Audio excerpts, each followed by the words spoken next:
Hello friends, welcome back to Tastyhut. അപ്പോൾ ഇന്ന് നമ്മൾ ഉണ്ടാക്കാൻ പോകുന്നത് നമ്മളെ കണ്ണൂരുകാർക്ക് അവരുടെ തക്കാരങ്ങളിലൊക്കെ ഒഴിച്ചുവിടാൻ പറ്റാത്ത ഒരു ഐറ്റമാണ്. യെസ്, മുട്ടമാല. അപ്പോൾ ഇന്ന് മുട്ടമാല റെസിപ്പിയുമായിട്ടാണ് വന്നിട്ടുള്ളത്. മുട്ടമാലയെക്കുറിച്ച് പറയുകയാണെങ്കിൽ പണ്ട് നമ്മൾ ഉമ്മാമ്മൻ്റെ കാലത്തൊക്കെ ഉള്ള ഫുഡാണ്. ബട്ട് ഇപ്പോൾ അത് ട്രെൻഡിങ് ആയിട്ട് പോകുന്ന ഒരു ഐറ്റമാണ് ഈ മുട്ടമാല എന്ന് പറയുന്നത്. അപ്പോൾ അതിൻ്റെ റെസിപ്പിയിലേക്ക് നമുക്ക് വേഗം പോകാം. അപ്പോൾ നമ്മളിപ്പോൾ ഇവിടെ 20 കോഴിമുട്ടയും 6 ബാത്ത് മുട്ടയാണ് എടുത്തിട്ടുള്ളത്. ബാത്ത് മുട്ട എന്തിനാണ് ആഡ് ചെയ്യുന്നത് വെച്ചാൽ അത് ക്വാണ്ടിറ്റി കൂടാൻ വേണ്ടിയിട്ടാണ്. അപ്പോൾ ആദ്യം തന്നെ നമ്മൾ ചെയ്യുന്നത് ഒരു പാത്രത്തിലേക്ക് ഈ 1 കപ്പോളം വെള്ളം ആഡ് ചെയ്യുന്നുണ്ട്. എന്നിട്ട് അതിലേക്ക് 2.5 കപ്പോളം ഷുഗറാണ് ആഡ് ചെയ്യുന്നത്. എന്നിട്ട് നല്ല ഹൈ ഫ്ലെയിമിൽ തന്നെ ഇട്ട് കുറുകാൻ വെക്കുക. അത് കുറുകുന്ന സമയം കൊണ്ട് നമ്മൾ എടുത്തു വെച്ച എഗ്സിൻ്റെ വെള്ളയും മഞ്ഞയും മാറ്റി മാറ്റി വെക്കാം. ഈ മുട്ടയുടെ മഞ്ഞ യോക്സ് നമ്മൾ ഇടുന്നത് അരിപ്പ പാത്രത്തിലാണ്. അതിൽ നിന്ന് അരിച്ചിട്ടാണ് നമ്മളിത് യൂസ് ആക്കുന്നത്.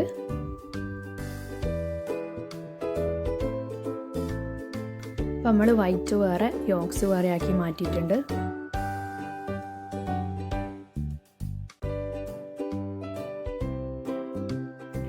അപ്പം സിറപ്പ് നല്ലോണം തിളച്ച് വന്നിട്ടുണ്ട്. നമുക്ക് മാല ഉണ്ടാക്കാം.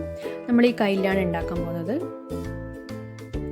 ഇതിലേക്ക് ആഡ് ചെയ്ത് ഷുഗർ സിറപ്പ് നല്ലോണം കുറുകിയാൽ മാത്രമേ നമ്മൾ ഇട്ട അത്രയും മധുരം ഈ മാലക്ക് കിട്ടത്തുള്ളൂ. അല്ലെങ്കിൽ മധുരം കുറവായി പോകും നല്ലോണം കുറുകിയില്ലെങ്കിൽ.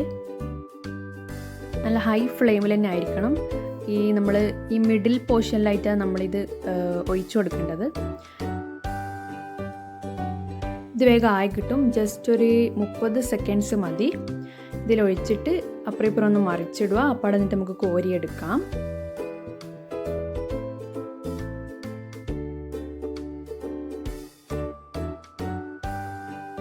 അപ്പം നമ്മളെ മുട്ടമാല റെഡി ആയിട്ടുണ്ട്. ഇനി നമുക്കിത് കോരി മാറ്റിയിട്ട് ഡ്രെയിൻ ചെയ്യാൻ വിധത്തിലുള്ളൊരു പാത്രത്തിലേക്ക് നമുക്ക് മാറ്റി വെക്കാം. ഉണ്ടാക്കുന്നത് ഈ മുട്ടമാലൻ്റെ പിഞ്ഞാണത്തപ്പം.